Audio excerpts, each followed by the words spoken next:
Namastê, gente. Boa tarde. Aqui, né? Meu nome é Cristina Shukla. Eu sou astróloga védica por detrás do Gayatri, astrologia védica. Para quem não me conhece, eu estudo astrologia védica desde 2017.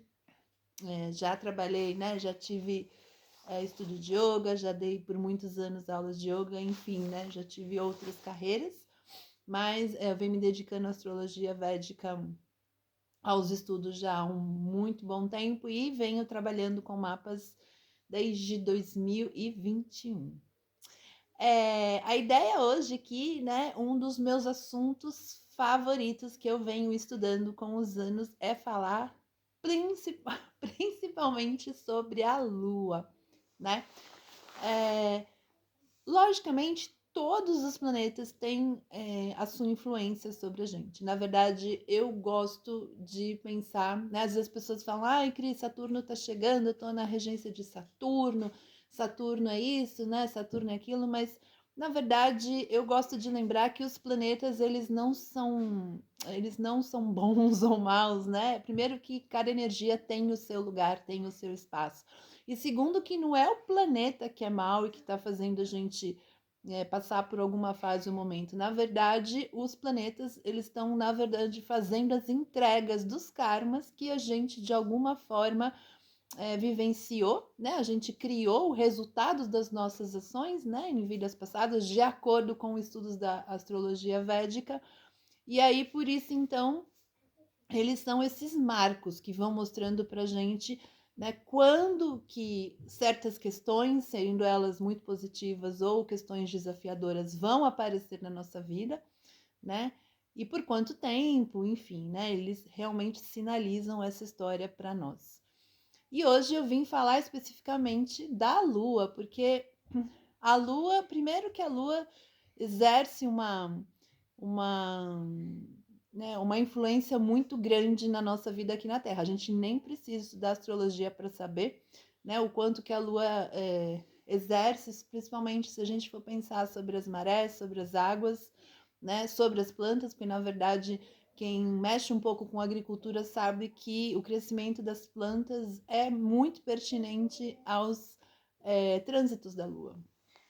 E aí, né, desde que eu comecei a estudar a astrologia védica, e eu venho me dedicando, obviamente, eu estudo todos os assuntos, e são assuntos intermináveis, ou seja, para daqui a mais 20, 30 anos tem assunto para estudar, tem muitas especificidades, mas, obviamente, a gente vai pegando os assuntos principais que são mais que tem mais peso para as pessoas que vão procurando para fazer as leituras, mas a gente pode mergulhar em tantos detalhes e tantos universos dentro de um mapa quando a gente faz uma leitura de astrologia védica. E falar sobre a Lua é falar muito sobre a nossa história. Por quê? Disse, né? Então a gente, para quem nunca ouviu, né? A astrologia védica ela é um Vedanga, né? Ela é um braço dos Vedas. Então ela realmente traz todos os conceitos e ideias relacionados a esse conhecimento muito antigo aqui na Índia. Então a gente tem várias histórias que são contadas pelos Puranas, né? Então quando você ouve Shiva Purana, Vishnu Purana, né, e outros Puranas, né, existem várias histórias, inclusive existem várias traduções. Eles trazem as histórias, eles nos contam as histórias das deidades, dos planetas, né, e vão passando os conhecimentos. Então, conta-se, né, principalmente em relação à Lua, a gente entende a Lua, né, a Lua é uma energia feminina, mas veja, a Lua é, é ela é colocada, né? Ela é simbolizada por um homem, né? Apesar de que a gente fala, né? Principalmente em português a gente fala muito a lua, lua, lua, né? Ela obviamente ela traz a energia do feminino, mas dentro, né? Dos Vedas a gente considera a lua um homem. E aí, então, primeira coisa que é importante dizer, né? E aí, quem é a lua no nosso mapa, né? A lua no nosso mapa é a nossa mente.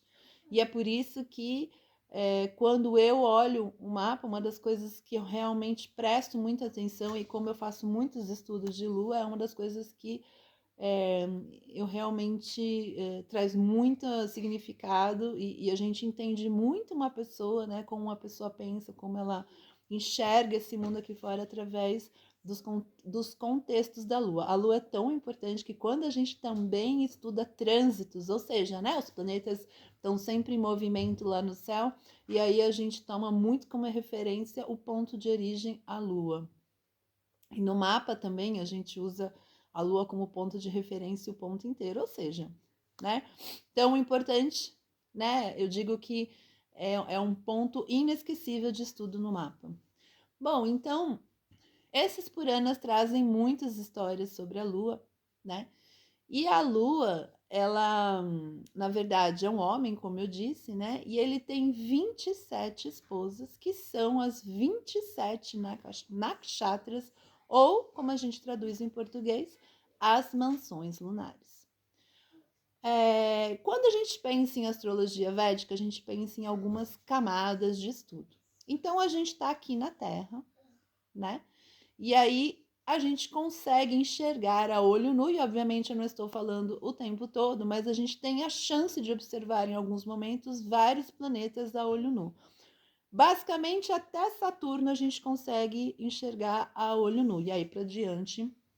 E quando eu falo olho nu, é logicamente aqueles, né, aqueles pontinhos que a gente vai enxergar, e obviamente o céu tem que estar limpo, toda aquela história, né? E obviamente a Lua a gente enxerga todo dia. A Lua, ela, né, a gente, dentro da astrologia védica, a gente chama de graha, né, que aí na tradução do português, a melhor palavra que a gente conseguiu foi planetas, mas não significa exatamente planetas, né? E então, nos Puranas conta-se que a, né, Lua soma, né, é esse líquido que a gente toma, né, para ter uma, né, para a gente ter uma longevidade, para ser imortal. Então, Soma ou Chandra, ou você vai ver outros nomes, mas esses são os mais conhecidos. Ele tem 27 esposas, que são as nakshatras. Então, a gente considera, né, dentro da astrologia védica, a primeira camada mais próxima da gente são os grahas, né, que seriam os, tradução em português lá não muito em cima, mas são os planetas, então Saturno, Júpiter, né, Sol, enfim. A segunda camada são as mansões lunares, que a gente chama dessas estrelas, que são as nakshatras, que são 27.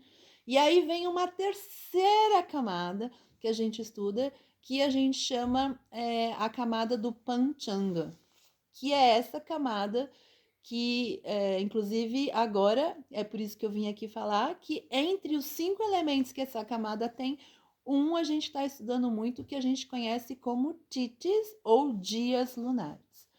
Bom, para dizer a verdade, titis eles são importantes para tudo, inclusive no seu mapa. Mas se a gente for pensar em atividades que a gente quer exercer durante, né, o nosso mês, a gente geralmente na astrologia védica a gente vê como que está o dia lunar para a gente ver qual é a melhor energia para aquele dia. E aí, então, para falar um pouco dos titis dos dias lunares, eu vou contar a história de Chandra, né, da Lua, de acordo com os Puranas em geral, porque obviamente você pode ouvir algumas versões um pouco diferentes, depende do Purana que você vai estar lendo. Então, Chandra ou Soma, ele tem 27 esposas, que são as 27 nakshatras. E, obviamente, uma das vontades grandes da Lua é povoar o planeta. Afinal, se ele tem 27 esposas.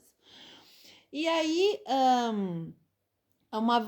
teve um momento onde Chandra, né, ele se acidentou, ele se machucou, então ele foi atrás do guru dele, que é Júpiter, né, que a gente fala dentro do sânscrito, ou, né, dentro dos Puranas a gente chama ele de Brihaspati, e o planeta que simboliza é Júpiter, né, então inclusive se você alguma vez já ouviu esse mantra, né, Om Brihaspataya, né, Namaha, então a gente usa muito nesse sentido. E aí então Lua vai atrás de seu guru Júpiter Brihaspati para ser cuidado. Quando ele chega lá, Brihaspati é um guru, né, Júpiter, e aí ele é muito ocupado, então ele dá uma olhada lá na Lua, né, faz os medicamentos, o que precisa ser feito, os cuidados, e aí ele chama a sua esposa Tara para que continue cuidando, né, da Lua, de Soma, porque ele precisa continuar com os afazeres dele de guru. E então, a Lua, né, o Lua, na verdade, Chandra, ele olha para Tara, e isso a gente fala que dentro da história acontece num dia lunar, que é o 13º, né? Essa história dele se machucar aconteceu um pouco antes, mas quando vai se desenrolar essa história que eu vou contar agora, essa primeira parte começa no 13º dia lunar, quando, e a gente fala que é quando a lua está minguando. Então, quando Chandra, no 13º dia, olha para Tara, e aí ele fala, uau, né, como essa mulher é linda, esperta, inteligente, cheia de conhecimento, né, ajuda o marido dela, tá aqui cuidando, então ele começa a ter desejo pela mulher de Brihaspati, do seu guru. No 14º dia, ele decide, então, que ele vai raptar, né? O que ele. Aí tem algumas versões que fala que ela veio espontaneamente, tem algumas versões que fala que Chandra rapta Tara, mulher de Brihaspati. Então aí a gente. Né? Mas de qualquer forma, o resultado final é que ela vai com ele, seja força ou não, né? E no 15º dia, ele aí exatamente tem versões que falam que não foi forçosamente, tem pessoas que falam forçosamente, mas algumas versões falam que a Lua, né, Chandra, ele acaba forçando Tara a ficar com ele e aí ele engravida Tara. No primeiro dia, logo após a lua nova, né, quando a lua está minguando, é quando ele se arrepende de tudo que ele fez e aí então ele pede ajuda, né, as deidades ficam, né, todas as deidades, Brahma, né, os outros planetas ficam assim horrorizados com o que Chandra fez e aí então eles pedem, eles aplicam maldições na lua, né? E a lua então se arrepende do processo no primeiro dia após a lua nova e pede perdão por que ele fez e libera Tara para ir embora. Como Tara engravidou, né? E aí Brihaspati, com a ajuda de Shiva, né, com as bênçãos de Shiva, aceita a sua esposa de volta, né, grávida, depois de todo o ocorrido, né, de todo incidente que ocorreu. E aí, dessa união, né, dessa história que teve aí com Tara e Chandra, nasce Mercúrio, que vai ser criado para o Brihaspati. O Mercúrio, que você está sabendo, é o Mercúrio, o planeta mesmo, né? Então, o que se conta é que nós somos Mercúrio. Então, nós somos o filho bastardo, né, que Brihaspati, o guru, cria, né? Então, o que acontece? A Lua, né, ou o Lua, o Chandra, ele sequestra Tara. Tara de acordo, né, com a astrologia védica, é a nossa nakshatra. Então, a sua nakshatra lunar, né, e todas as nakshatras a gente chama de Tara.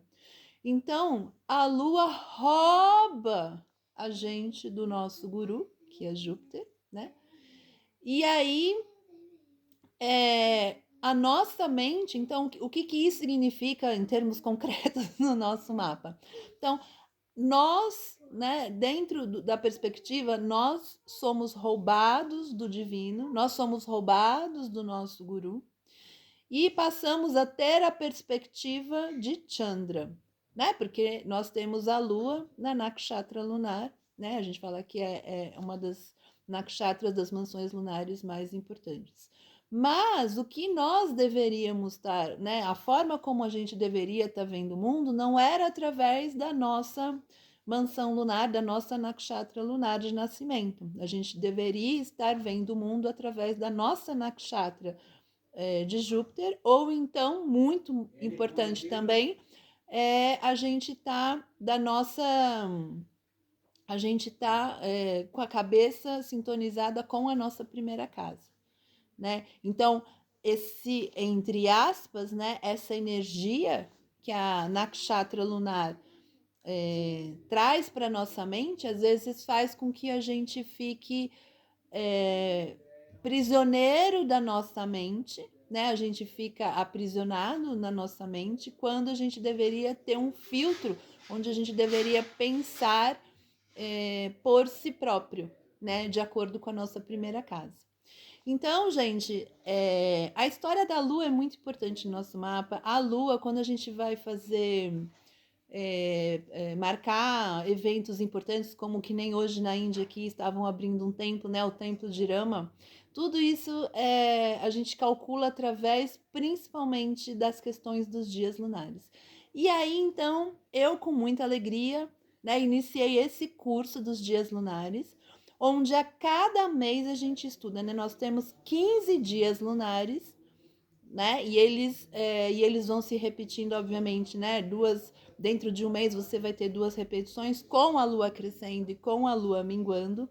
E aí, cada mês a gente estuda um dia lunar, o que a gente pode fazer nesse dia lunar e como que a gente pode fazer uma reflexão, o que é propício para fazer nesse dia, e junto com isso a gente também vai estudando o nosso dia lunar, porque o dia lunar, quando a gente nasceu, é de muita, muita, muita importância no nosso mapa.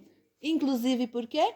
Porque o nosso dia lunar fala muito de relacionamento, a forma como você se relaciona com todo mundo. Obviamente, né, com o seu parceiro é indiscutível que tem uma importância, né, assim, muito acentuada, mas também o nosso relacionamento em geral com todo mundo. E essa energia do nosso dia lunar, ela é permeada pelo elemento água. Então, o quanto de água o seu dia lunar tem no seu mapa é o quanto é mais fácil para você fluir dentro das suas relações aqui fora, aqui no mundo. Então, esse curso já começou, a gente está no segundo dia lunar, mas aqui eu vim fazer um convite, né? Para quem quiser, eu estou liberando a primeira aula para você assistir. A gente está na segunda, ou seja, está bem tranquilo e é uma aula por mês. E aí você pode se sintonizar. É uma forma da gente fazer uma reflexão diária. E é legal porque às vezes a gente não consegue ainda, né? A gente é um processo longo, então, e é legal porque é repetitivo, porque a cada 15 dias ele vai se repetir. E aí você pode entender melhor. Né? Você pode se sintonizar melhor. E aí você pode se organizar melhor nas atividades que você tem propostas para você, quando você faz com uma certa antecedência.